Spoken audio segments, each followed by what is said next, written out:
Assalamualaikum warahmatullahi wabarakatuh. Sampurasun.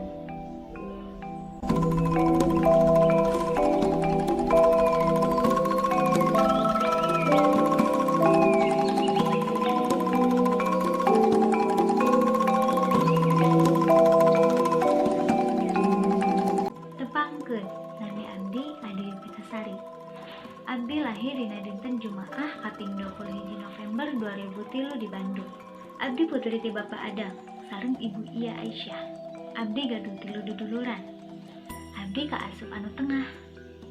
Abdi gaduh raka hiji istri atos nikah.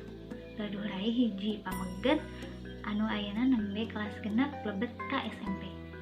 Pengalaman mupri ilmu kapungkur. Abdi lebet SD tahun 2008. Lulus SD tahun 2015.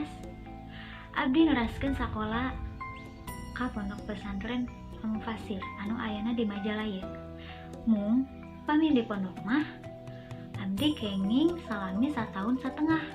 Kelas 2 semester 2 abdi ngalih ka SMP Plus Matahari anu ayana di Lembang Gede. Kusabab ngalih abdi kirang betah atanapi kirang nyaman pami di pondok mah. Namina pasantren tiasa disebat capek. Nah, kapungkur abi nuju alit keneh panginten tak acan mikir. Yen eta teh kangge kahadean alurang kijaga. Saterasna abdi lulus ti SMP Plus Matahari, abdi neraskeun ka SMK PGRI 35 Solokan Jeruk, jurusan RPL anu ayana di Cibodas. Anu ayeuna abdi masih keneh nyiar ilmu di dinya.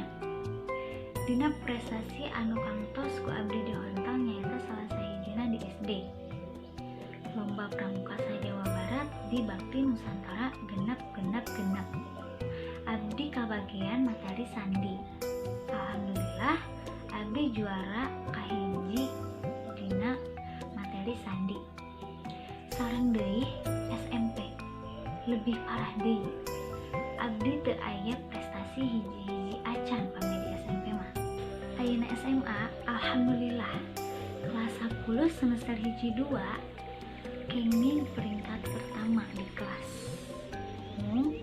Naik ke kelas 2 peringkat abdi turun. Jadi peringkat kedua abdi kantos merasa handeukeun. Kusabab berarti kamari-kamari abdi diajarna kirang tekun, kirang giat.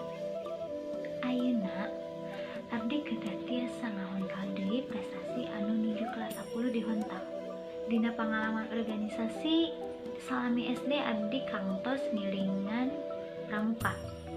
Salami di SD abdi kantos ngiringan PMR janten sekretaris, tilawah janten sekretaris, samroh janten bendahara sareng tari.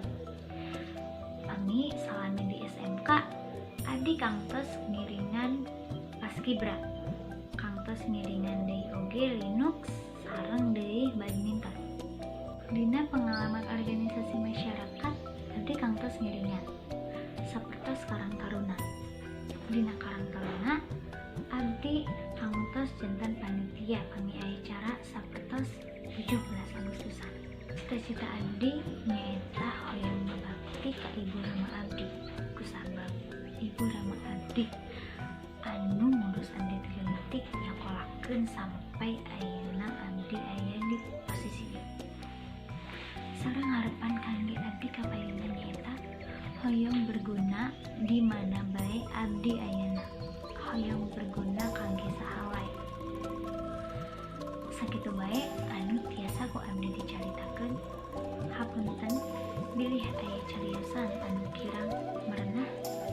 Wabillahi taufiq wal hidayah. Assalamualaikum warahmatullahi wabarakatuh.